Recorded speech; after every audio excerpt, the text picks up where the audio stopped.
Meow, my friends. Guess who's packing their bags for a Ukrainian holiday? That's right. British troops might soon be sipping Earl Grey while dodging artillery fire in Kiev's finest bomb shelters. Defence Secretary John Healey has announced a whopping £225 million military aid package for Ukraine. But wait, there's more. He's also hinting at sending actual British soldiers to train Ukrainian forces.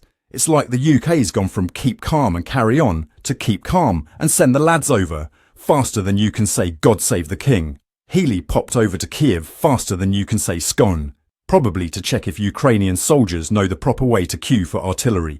He met with Ukrainian Defence Minister Rustem Umerov, likely over a nice cuppa, to discuss how to make those pesky Russians say cheerio to their invasion plans. Healey, in true British understatement, declared, "The brave people of Ukraine continue to defy all expectations with their unbreakable spirit." Well, nothing says unbreakable spirit quite like a stiff upper lip and a few £billion of military hardware, eh?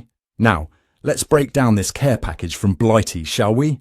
£92 million are earmarked for naval goodies. Think small boats, reconnaissance drones, unmanned surface vessels, and mine-hunting drones. It's like Amazon Prime for warfare, but with a much longer delivery time and no free returns policy. The Royal Navy, not content with ruling the waves of the past, is determined to rule the rivers of Ukraine.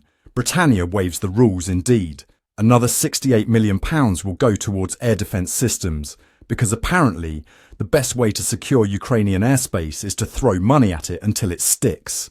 We're talking radars and electronic warfare systems that might confuse Russian drones into thinking they've wandered into a particularly hostile episode of the Great British Bake Off. Is that a missile or just a really aggressive Victoria sponge? But here's the kicker, my friends. Over 1,000 electronic warfare systems against drones are included, totalling about £39 million. I guess they're planning to win this war by hacking Russia's Netflix account and changing all their passwords. Take that, Putin. These systems might accidentally interfere with local teenagers' attempts to spy on their neighbours, but I suppose that's a small price to pay for national security. Now, some of you might be thinking, Ron, old chap, isn't sending troops a bit, well, escalatory?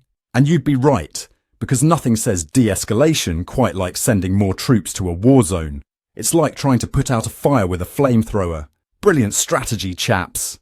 This potential deployment comes hot on the heels of Ukraine using British-produced Storm Shadow cruise missiles against Russian targets on November 20th, because clearly the best way to calm things down is to turn up the heat.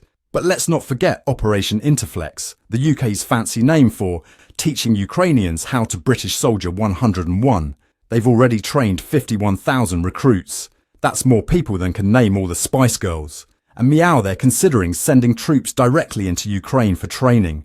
Because why train safely in Britain when you can do it with the sweet sound of artillery in the background? Of course, Russia's been busy playing real-life Risk, claiming villages like they're collecting monopoly properties.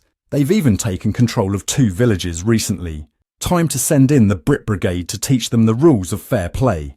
Meanwhile, NATO's watching from the sidelines like it's a football match, probably debating whether to red card Putin or just give him a stern talking to. And let's not forget, back in August, the UK said Ukraine could use British weaponry, including Challenger 2 tanks, inside Russia, because nothing says defensive aid quite like giving your mate permission to take your cricket bat and smash up the neighbour's greenhouse, right? Now, if you're wondering how this compares to other countries' aid, well, the United States sent a measly $125 million package back in June 2023. It's like we're in an international aid bidding war. I see your Stinger missiles and raise you a fleet of unmanned boats.